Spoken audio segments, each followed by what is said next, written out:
हे रुद्र, यथाक्रम उनके ऊपर अन्य लोकों की स्थिति है। उन लोकों को क्रमशः जल, अग्नि, वायु तथा आकाश घेरे हुए हैं। इस प्रकार अवस्थित ब्रह्मांड प्रधान तत्व से आविष्टित है। वह ब्रह्मांड अन्य ब्रह्मांडों की अपेक्षा 10 गुना अधिक है। इसे परिव्याप्त कर स्वयं नारायण अवस्थित रहते हैं।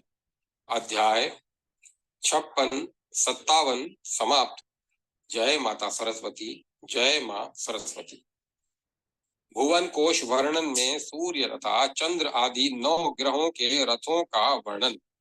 श्री हरि ने कहा, हे वृषभध्वज, अब मैं सूर्य आदि ग्रहों की स्थिति एवं उनके परिमाण से संबंधित विषय का वर्णन कर रहा हूँ। सूर्यदेव के रथ का विस्तार 9000 योजन है। उसका ईशा दंड अर्थात जुआ तथा रथ के बीच का जो भाग है वह उस रथ विस्तार का दुगना है। उसकी धुर्री 1,57,00,000 योजन लंबी है तथा उसमें चक्र लगा हुआ है। उस चक्र की पूर्वाह्न, मध्याह्न तथा अपराह्न रूप 3 नाभियां, परिवत्सरादि 5 अरे हैं, वसंतादि क्षण ऋतु रूपी 6 नेमियां हैं तथा अक्षय स्वरूप वाले संवत्सर से युक्त उस चक्र में संपूर्ण काल चक्र सन्निहित है। सूर्य के रथ की दूसरी धुरी 40,000 योजन लंबी है। हे वृषभ ध्वज, रथ के जो पहियों के अक्ष हैं वे 5,500 योजन लंबे हैं। रथ के कहे गए प्रधान दोनों अक्षों के परिमाण के समान जुए के दोनों अर्धों उधर्धों की लंबाई सबसे छोटा अक्ष जुए के अर्ध भाग परिमाण वाला है, जो रथ के ध्रुवाधार पर अवस्थित है। रथ के दूसरे अक्ष में चक्र लगा हुआ है, जो मानसोत्तर पर्वत पर स्थित है। गायत्री, बृहति, उष्णिक, जगति, त्रिष्टुप, अनुष्टुप तथा पंक्ति नामक ये 7 छंद ही सूर्य के 7 घोड़े कहे गए हैं। चैत्र मास में सूर्य के इस रथ पर धाता नामक आदित्य, क्रतुस्थला नाम की अप्सरा, पुलस्त्य ऋषि, वासुकी नाग, रथकृत ग्रामणी हेति नाम का राक्षस तथा तुमरु गंधर्व स्थित रहते हैं। वैशाख मास में इस रथ पर अर्यमा नाम वाले आदित्य, पुलह ऋषि, रथोजा यक्ष, पुंजिक स्थला अप्सरा, प्रहेति राक्षस, कचनीर सर्प तथा नारद नाम गंधर्व आसीन रहते हैं। ज्येष्ठ मास में सूर्य के इस रथ में मित्र नामक आदित्य, अत्रि ऋषि, तक्षक नाग, पौरुष राक्षस, मेनका अप्सरा, हाहा नामक गंधर्व और रथस्वन यक्ष का वास रहता है। आषाढ़ मास में इस रथ के ऊपर वरुण नाम से प्रसिद्ध आदित्य, वशिष्ठ ऋषि, रंभा तथा सैजन्य नामक अप्सरा, हु गंधर्व, रथ चित्र नामक यक्ष एवं राक्षस गुरु शुक्र निवास करते हैं। श्रावण मास में इस रथ पर इंद्र नाम से विख्यात आदित्य, विश्वावसु, गंधर्व, स्तोत्र नामक यक्ष, ऐलापत्र, सर्प, अंगिरा ऋषि, ब्रह्मलोचा, अप्सरा और सर्प नामक राक्षसों का निवास रहता है। भाद्रपद मास में विवस्वान नामक आदित्य, उग्रसेन, गंधर्व, भृगु ऋषि, आपूरण नामक यक्ष, अनुम लोचा नामक अप्सरा, शंखपाल नामक सर्प तथा व्याघ्र राक्षस का सूर्य रथ में निवास रहता है। अश्वनी मास में इस रथ पर उषा नामक आदित्य, सुरुचि नामक गंधर्व धाता एवं गौतम ऋषि, धनंजय नाग, सुषेण तथा घृताची अप्सरा का वास होता है। कार्तिक मास में पर्जन्य नाम के आदित्य, विश्वावसु, गंधर्व, भारद्वाज ऋषि, ऐरावत सर्प, विश्वाची अप्सरा, सैनजीत यक्ष एवं आप नामक राक्षस का निवास उस रथ पर रहता है। मार्गशीर्ष मास में अंशु नामक आदित्य, कश्यप ऋषि, तार्क्ष्य, महापद्म, नाग, उर्वशी, अप्सरा, चित्रसेन, गंधर्व और विद्युत नामक राक्षस उस रथ में संचरण करते हैं। पौष मास में भर्ग नाम के आदित्य, क्रतु ऋषि, उर्णायु, गंधर्व, स्फुर्ज राक्षस, कर्कोटक नाग, अरिष्टनेमी यक्ष तथा पूर्वचिति नामक अप्सरा सूर्य मंडल में निवास करते हैं। माघ मास में त्वष्टा नामक आदित्य, जमदग्नि ऋषि, कंबल सर्प, तिलोत्तमा अप्सरा, ब्रह्मपेद राक्षस, ऋतजीत यक्ष और धृतराष्ट्र नामक गंधर्व सूर्य मंडल में रहते हैं। फाल्गुन मास में विष्णु नामक आदित्य, अश्वतर सर्प, रंभा अप्सरा, सूर्यवर्चा गंधर्व, सत्यजीत यक्ष, विश्वामित्र ऋषि और यज्ञापेत राक्षस का उस रथ में वास रहता है। हे ब्राह्मण, भगवान विष्णु की शक्ति से तेजो में बने मुनि गण सूर्य मंडल के सामने उपस्थित रहकर उनकी स्तुति करते हैं। गंधर्व जन यशोगान करते हैं, अप्सराएं नृत्य करती हैं, राक्षस उस रथ के पीछे पीछे चलते हैं, सर्प उस रथ को वहन करते हैं और यक्षगण उसकी बागडोर संभालने का कार्य करते हैं। बालखिल्य नामक ऋषिगण उस रथ को सब ओर से घेर कर स्थित रहते हैं। चंद्रमा का रथ 3 पहियों वाला है, उसके घोड़े कुंद पुष्प के समान श्वेत वर्ण वाले हैं। वे रथ के जुए में बाएं और दाहिने दोनों ओर जुटकर उसे खींचते हैं। उनकी संख्या 10 है। चंद्रमा के पुत्र बुध का रथ जल तथा अग्नि से मिश्रित द्रव्य का बना हुआ है। उसमें वायु के समान वेगशाली विशंग पूरे वर्ण के 8 घोड़े जुटे रहे। शुक्र का महान रथ सैन्य बल से युक्त अनुकर्ष रथ को सुदृढ़ बनाने के लिए संपन्न रथ के नीचे लगा काष्ठ विशेष ऊंचे शिखर वाला पृथ्वी पर उत्पन्न होने वाले घोड़ों से संयुक्त उपासंग तर्कश तथा ऊंची पताका से विभूषित है। भूमि पुत्र मंगल का महान रथ तपाए गए स्वर्ण के सदृश कांचन वर्ण वाला है। उसमें 8 घोड़े लगे रहते हैं जो अग्नि से प्रादुर्भूत हैं तथा पद्मराग मणि के समान अरुण वर्ण के हैं। 8 पांडुर कुछ पीलापन लिए हुए सफेद वर्ण के घोड़े से युक्त स्वर्ण के रथ पर विद्यमान बृहस्पति एक एक राशि के में एक एक वर्ष स्थित रहते हैं। शनि का रथ आकाश से उत्पन्न हुए चितकबरे घोड़ों से युक्त है। वे उसमें चढ़कर धीरे धीरे चलते हैं। उनका मंदगामी भी नाम है।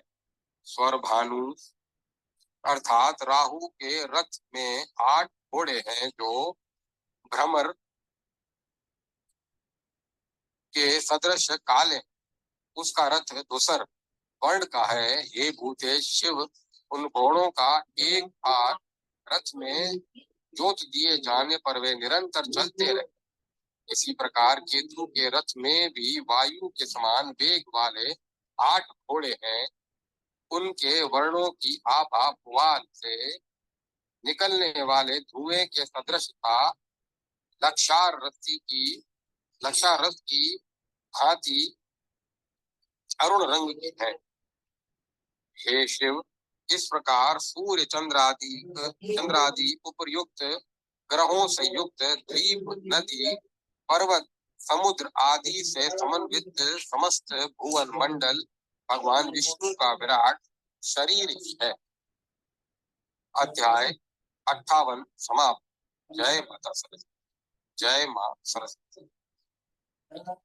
ज्योतिष चक्र में वर्णित नक्षत्र, उनके देवता एवं कतिपय शुभ अशुभ योगों तथा मुहूर्तों का वर्णन। श्री सुत जी ने कहा, ऋषियों, केशव ने भगवान शिव से पृथ्वी का परिमाण बताकर कहा कि हे रुद्र, ज्योतिष शास्त्र की गणना 4 लाख में है, पर उनमें से मैं अब ज्योतिष चक्र अर्थात नक्षत्रों से युक्त राशि चक्र का संक्षेप में वर्णन करूंगा, जो सब कुछ देने वाला है। श्री हरि ने कहा, हे शिव, कृतिका नक्षत्र के देवता अग्नि है, रोहिणी नक्षत्र के देवता ब्रह्मा है, मृगशिरा के चंद्रमा तथा आद्रा के रुद्र देवता कहे गए हैं। इसी प्रकार पुनर्वसु के आदित्य तथा तिष्य पुष्य के गुरु हैं। आश्लेषा नक्षत्र के सर्प तथा मघा नक्षत्र के देवता पितृगण हैं। पूर्वा फाल्गुनी नक्षत्र के देवता भाग्य भग, उत्तर फाल्गुनी के अर्यमा, हस्त के सविता और चित्रा के देवता त्वष्टा है। स्वाति नक्षत्र के देवता वायु और विशाखा नक्षत्र के देवता इंद्राग्नि हैं। अनुराधा नक्षत्र के देवता मित्र और ज्येष्ठा के शर्क इंद्र देवता कहे गए हैं। नक्षत्रज्ञ विद्वानों ने मूल नक्षत्र का देवता नेत्रति को बताया है। पूर्वाषाढ़ नक्षत्र के देवता आप तथा उत्तराषाढ़ गीत के देवता ब्रह्मा और श्रवण के विष्णु कहे गए हैं। धनिष्ठा नक्षत्र के देवता वसु तथा शतभिक्षा के वरुण कहे गए हैं। पूर्वा भाद्रपद नक्षत्र के देवता अजपाद, उत्तराभाद्र पद के अहिर्भुंदरन्य, रेवती के कुशा, अश्वनी के अश्वनी कुमार और भरणी के यम देवता कहे गए हैं। प्रतिपदा तथा नवमी तिथि में ब्राह्मणी नाम की योगिनी पूर्व दिशा में अवस्थित रहती है। द्वितीया और दक्षिणी तिथि में माहेश्वरी नामक योगिनी शामिल है। पंचमी तथा त्रयोदशी तिथि में वाराही नामक योगिनी दक्षिण दिशा में स्थित रहती है। षष्ठी और चतुर्दशी तिथि में इंद्राणी नाम की योगिनी का वास पश्चिम में होता है। सप्तमी और पौर्णमासी तिथि में चामुंडा नाम से अभिहित योगिनी का निवास वायु गोचर अर्थात वाव्य कोण में रहता है। अष्टमी तथा अमावस्या में महालक्ष्मी नाम की योगिनी ईशान कोण में रहती है। एकादशी तथा तृतीया तिथि में वैष्णवी नाम की योगिनी अग्नि कोण में वास करती है। द्वादशी और चतुर्थी तिथि में कुमारी कौमारी नाम वाली योगिनी का निवास नेतृत्व कोण में रहता है। योगिनी के सम्मुख रहने पर यात्रा नहीं करनी चाहिए। अश्वनी, अनुराधा, रेवती, मृगशिरा, मूल, पुनर्वसु, पौष्य, हस्त तथा और ज्येष्ठा नक्षत्र प्रस्थान यात्रा के लिए प्रशस्त कहे गए हैं। हस्त, चित्रा, स्वाति, विशाखा, अनुराधा ये 5 नक्षत्र तथा उत्तर फाल्गुनी, उत्तराषाढ़, उत्तरा भाद्रा, भाद्रपद, अश्वनी, रोहिणी, पुष्य, धनिष्ठा और पुनर्वसु नक्षत्र नवीन वस्त्र धारण करने के लिए श्रेष्ठ। कृतिका, हरिणी, अश्लेषा, मघा, मूल, विशाखा तथा पूर्व भाद्रपद, पूर्वाषाढ़ और पूर्व फाल्गुनी इन नक्षत्रों को अधोमुखी कहा गया है। इन अधोमुखी नक्षत्रों में वापी, तड़ाग, सरोवर, भूमि, तृण आदि का खन, देवालय के लिए देवांदी के खनन का शुभारंभ, भूमि आदि में गड़ी हुई धन संपत्ति की खुदाई, ज्योतिष चक्र का गणनारंभ और स्वर्ण रजत पन्ना का अन्य धातुओं को प्राप्त करने के लिए भू खदानों में प्रविष्ट होना आदि अन्य अधोमुखी कार्य इन अधोमुखी नक्षत्रों में करने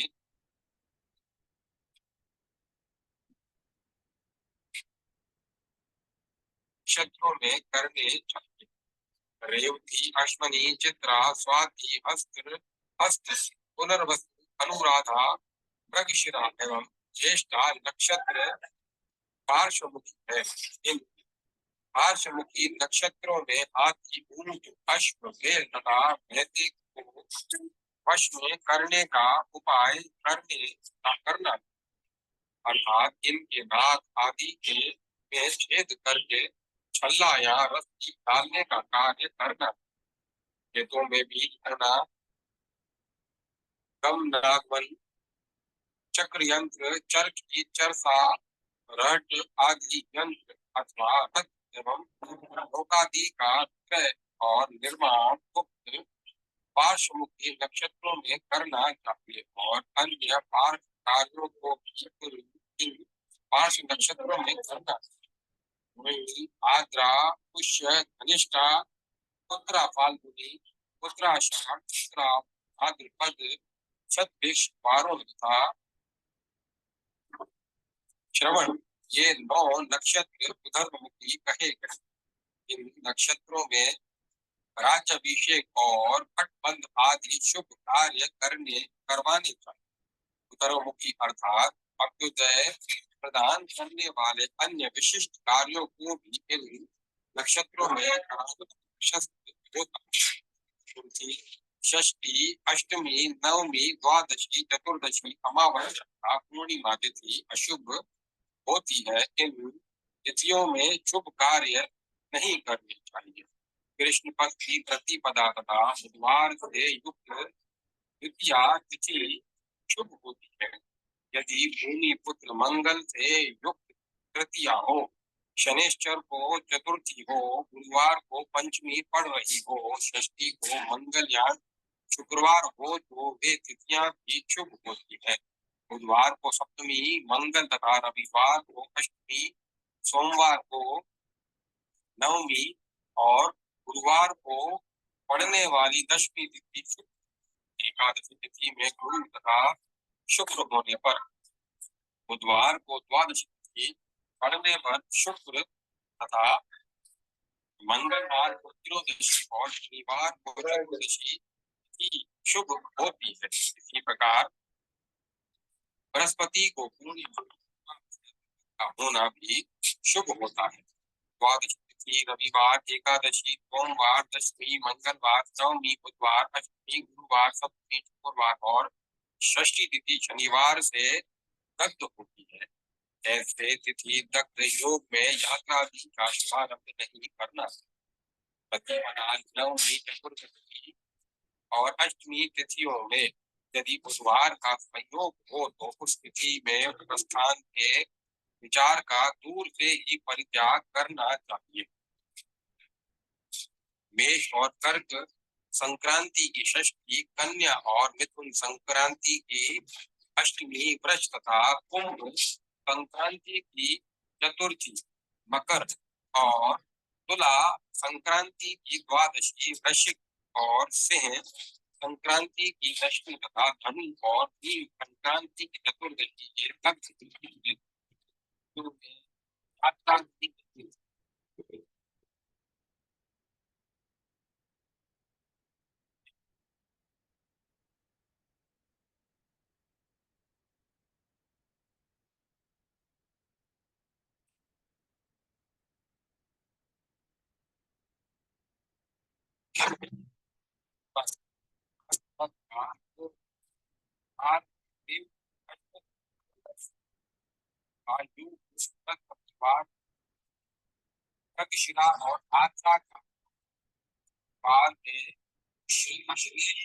और आत्मा का बाद में तथा चित्रा नक्षत्र का योग होने पर औत्पातिक योग होता है। इन योगों में गमनादि कार्य करने से उत्पात, मृत्यु और रोग की उत्पत्ति होती है।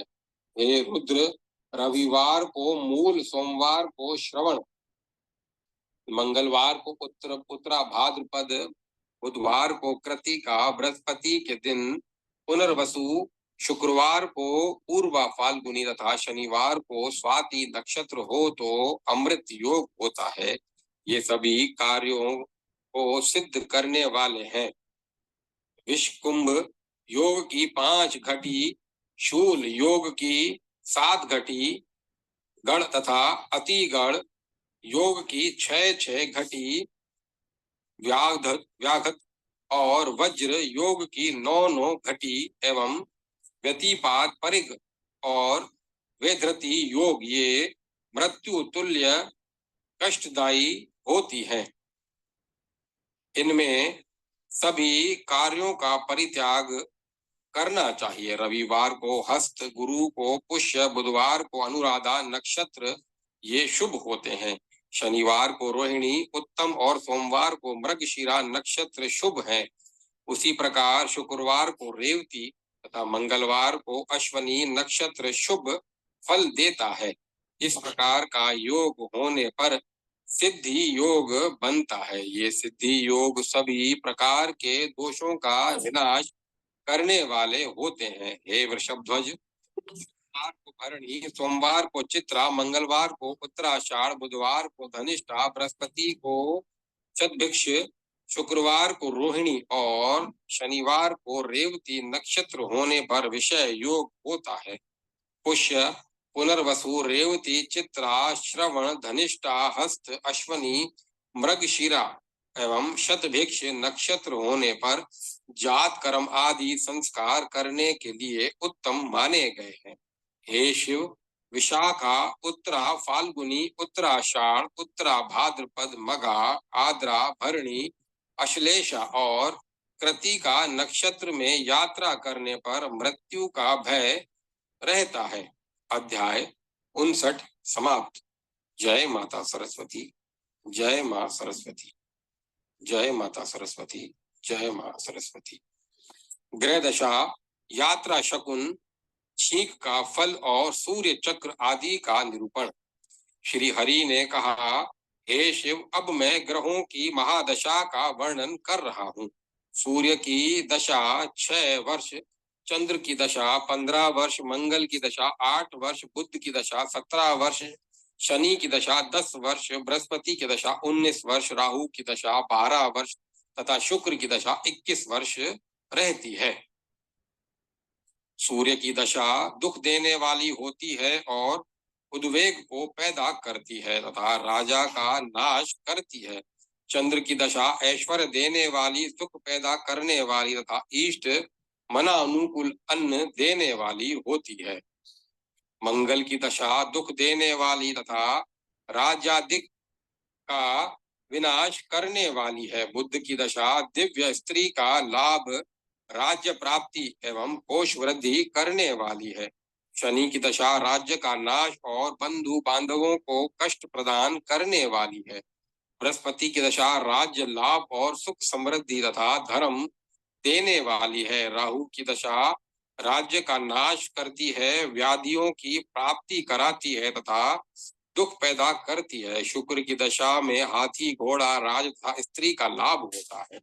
मेष मंगल का, वृष शुक्र का, मिथुन बुध का और वक्र चंद्रमा का क्षेत्र, कर्क चंद्रमा का क्षेत्र कहा गया है। सूर्य का क्षेत्र सिंह और बुध का क्षेत्र कन्या राशि है। तुला राशि शुक्र का क्षेत्र है और वृश्चिक मंगल का क्षेत्र है। बृहस्पति का क्षेत्र धनु, शनि का क्षेत्र मकर एवं कुंभ और मीन बृहस्पति का क्षेत्र कहा गया है। कर्क राशि में सूर्य आ जाने पर भगवान विष्णु शयन करते हैं। अश्वनी, रेवती, चित्रा, धनिष्ठा ये नक्षत्र आभूषण धारण करने में उत्तम माने गए हैं। यात्रा में यदि दाहिने हरिण, सांप, बंदर, बिलाव, कुत्ता, सुअर, पक्षी, नीलकंठ आदि नेवला तथा चूहा दिखाई दे तो यात्रा मंगलकारी होती है। यात्रा में ब्राह्मण की कन्या का दर्शन हो जाना मंगल होने का सूचक है तथा शंख और मृदंग की आवाज सुनना एवं सदाचारी श्रीमंत व्यक्ति का दर्शन हो जाना, वेणु स्त्री, जल से भरा कलश दिखाई देना कल्याण प्राप्ति का सूचक है। यात्रा में बाईं और श्रृगाल, ऊंट और गधा आदि का दिखाई देना मंगलकारी होता है। यात्रा में कपास, औषधि, तेल, दहकते अंगारे, सर्प बाल बिखरे, लाल माला पहने और नग्न अवस्था में यदि कोई व्यक्ति दिखाई दे तो अशुभ होता है। अब मैं हिक्का छींक के शुभ अशुभ फलों का वर्णन कर रहा हूँ। पूर्व दिशा में छींक होने पर बहुत बड़ा फल प्राप्त होता है। अग्नि कोण में छींक होने पर शोक और संताप तथा दक्षिण में छींक होने पर हानि उठानी पड़ती है। नैऋत्य कोण में छींक होने पर शोक और संताप तथा पश्चिम में छींक होने पर मिष्टान की प्राप्ति होती है। वायव्य कोण में छींक होने पर धन की प्राप्ति होती है और उत्तर में छींक होने पर कलह होता है। ईशान कोण में छींक होने पर मरण के समान कष्ट प्राप्त होना बतलाया गया है। मनुष्य के आकार में भगवान सूर्य की प्रतिमा का चित्रण करें। सूर्य की प्रतिमा बनाने के दिन सूर्य जिस नक्षत्र पर हो उस नक्षत्र से 3 नक्षत्र उस प्रतिमा के मस्तक पर अंकित करें। मुख के मध्य में अंकित सूर्य नक्षत्र से आगे 3 नक्षत्र लिखें और उससे आगे एक एक नक्षत्र दोनों कंधों पर लिखें। फिर उससे आगे एक एक नक्षत्र दोनों भुजाओं पर लिखें और उससे आगे के एक एक नक्षत्र दोनों हाथों पर लिखें। उससे आगे 5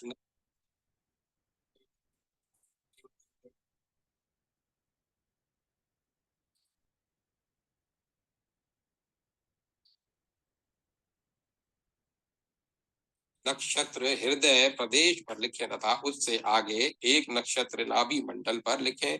उससे आगे गृह स्थान में एक नक्षत्र लिखें। उससे आगे एक एक नक्षत्र दोनों घुटनों पर लिखें।